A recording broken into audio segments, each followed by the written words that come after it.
कुछ लोग आपको छोड़ते नहीं, बस धीरे धीरे इतना अकेला कर देते हैं कि एक दिन आप खुद टूट जाते हो।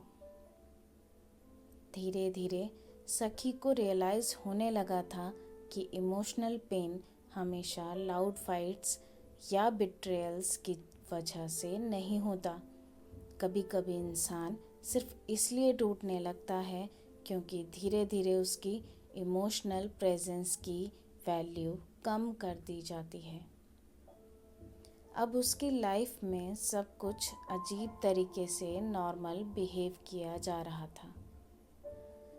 घर में कॉन्वर्सेशंस चलती थी, प्लान्स बनते थे, लोग मिलते थे, लेकिन सखी को सिर्फ उतना ही इन्वॉल्व किया जाता जितना ज़रूरी समझा जाता, और वही चीज़ उसके अंदर एक अजीब सी एम्प्टीनेस क्रिएट कर रही थी।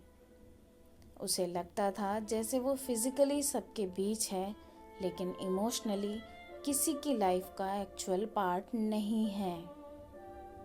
उसका हस्बैंड भी अब पहले की तरह उससे सब बातें शेयर नहीं करता था। हर बात या तो बाद में पता चलती थी या इनडायरेक्टली। और धीरे धीरे सखी ने नोटिस किया कि जब इंसान के रिलेशनशिप में इमोशनली सिक्योर फील करना बंद कर देता है ना, तब वो हर छोटी चीज़ ओवरथिंक करने लगता है। फ़ोन बिज़ी हो तो दिमाग क्वेश्चंस बनाता है, लेट रिप्लाई आए तो दिल रीजंस ढूंढता है, और जब आंसर्स क्लियर ना मिले तो इंसान खुद ही स्टोरीज क्रिएट करने लगता है। सखी भी वही कर रही थी। वो पूरा दिन नॉर्मल बिहेव करने की कोशिश करती, लेकिन रात को अकेली होते ही उसका दिमाग उन्हें अनआंसर्ड फीलिंग्स में उलझ जाता। और सबसे डेंजरस चीज़ ये थी कि अब उसे किसी स्पेसिफिक इंसिडेंट से ज़्यादा इमोशनल अनसर्टेनिटी हर्ट कर रही थी। क्योंकि इंसान बिट्रेयल एक बार हैंडल कर लेता है, लेकिन कन्फ्यूजन को रोज़ हैंडल करना पड़ता है। और वही कन्फ्यूजन धीरे धीरे सखी की मेंटल पीस को खा रहा था।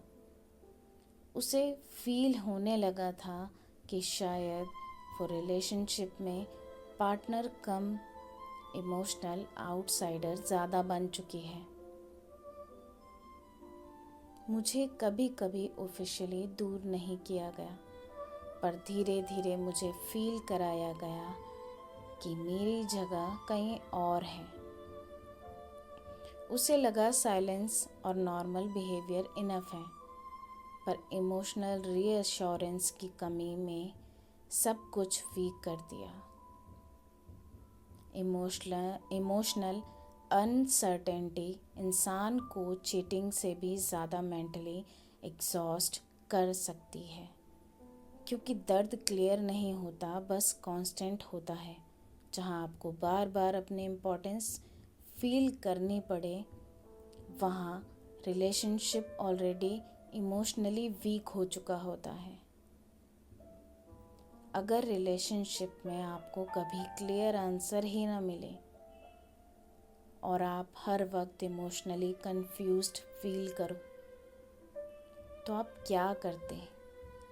डायरेक्टली क्लियरिटी मांगते, खुद को समझकर वेट करते, एक्शंस ऑब्जर्व करते, या कन्फ्यूजन से दूर हो जाते?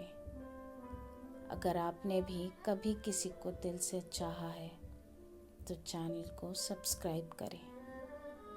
यहाँ हर दर्द की आवाज़ मिलती है।